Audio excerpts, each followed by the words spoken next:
பிப்ரவரி 19 அமெரிக்க அதிபர் டொனால்ட் ட்ரம்பினால் ஏற்கனவே அறிவிக்கப்பட்ட காசாவுக்கான அமைதி வாரியம் பீஸ் கவுன்சிலுடைய முதலாவது சந்திப்பு நடைபெற்று வருகிறது.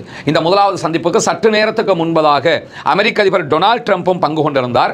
மொத்தம் 20 நாடுகள் இதிலே பங்களிப்பதாக சொல்லப்படுகிறது. அதே நேரத்தில் 40 நாடுகள் தங்களுடைய பார்வையாளர்களை கவனிப்பவர்களை அனுப்பி இருப்பதாகவும் சொல்லப்படக்கூடிய சூழலில் தான் இந்த மாநாடு தற்போது ஆரம்பமாகி இருக்கிறது. ஆனால் 20 நாடுகள் பங்கேற்கிறது என்று சொல்லப்பட்டாலும் வெளிப்படையாக இந்தோனேஷியா, பாகிஸ்தான் உள்ளிட்ட ஒரு சில நாடுகளுடைய தலைவர்களைத்தான் அந்த மாநாட்டிலே பார்க்க கிடைக்கிறதே ஒழிய பெரும்பாலான நாடுகளுடைய தலைவர்களை காண கிடைக்கவில்லை. இதே நேரத்தில் அரபு நாடுகள் தாங்கள் நடுநிலை வகிப்பதாகவும் தங்களுடைய தலைவர்கள் அங்கு செல்லாமல் பிரதிநிதிகள் அனுப்பப்பட்டிருப்பதாகவும் நடப்பது என்ன என்பதை கண்காணிப்பதாகவும் அறிவித்திருக்கக்கூடிய சூழலையும் நம்ம பார்க்க முடிகிற தருணத்தில் தான் பாலஸ்தீனம் தனிநாடாக அங்கீகரிக்கப்பட வேண்டும் என்பதில் உறுதியாக இருக்கக்கூடிய லத்தீன் அமெரிக்க நாடுகளில் 18 நாடுகள், இந்த 18 நாடுகளில் அர்ஜென்டினாவும் பராகுவேயும் மாத்திரம் இன்றைக்கு நடைபெறுகிற இந்த பீஸ் கவுன்சில் மாநாட்டில் பங்கேற்றிருக்கிறார்கள். அது மட்டுமல்லாமல் மேற்கு ஐரோப்பிய நாடுகள் நம்ம எடுத்துக்கிட்டோம்னா ஹங்கேரியும் கிரேக்கமும் மாத்திரம் இந்த மாநாட்டிலே பங்கேற்பு செய்திருக்கிறார்கள். இப்படி மொத்தமாக ஒரு சில நாடுகள் மாத்திரம்தான்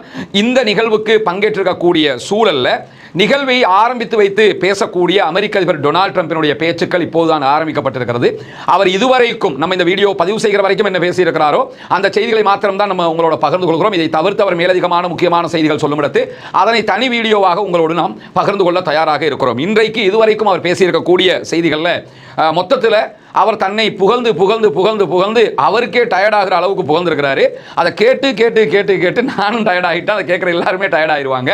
ஏன்னா நான் அந்த போரை நிறுத்தினேன், இந்த போரை நிறுத்தினேன், அர்ஜென்டினாவை அப்படி பண்ணினேன், ஸ்லோவாக்கியாவை இப்படி பண்ணினேன், அது பண்ணினேன், இது பண்ணினேன் என்று சொல்லி நான் தான் என்பதை முழுவதுமாக சொல்லிக் கொண்டிருக்கிறார். இதுக்கு ட்ரம்ப் உட்கார்ந்து இன்னொத்தனை வச்சு அவரை பற்றி பேச விட்டுருக்கலாம். ஆனால் நீ என்னடா பேசுறது, நானே என்ன பற்றி பேசுறேன்னு சொல்லிட்டு பேச ஆரம்பிச்சு அந்த 8 யுத்த கதைகளை எல்லாம் ஆரம்பித்தவர் என்ன சொன்னார்னா 8 யுத்தங்களை இதுவரைக்கும் முடித்திருக்கிறேன், 9வது யுத்தம் ஆரம்பமாக போகிறது என்று நான் நினைக்கிறேன். ஆனால் அது ரொம்ப கடினமான யுத்தமாக மாறும் என்று அவர் தன்னுடைய பேச்சிலே சொன்னார். ஈரானுக்கும் அமெரிக்காவுக்கும் இடையிலான யுத்தத்தை பற்றித்தான் அவர் பேசுகிறார் என்பது உலகத்தில் எல்லோருக்குமே தெரியும்.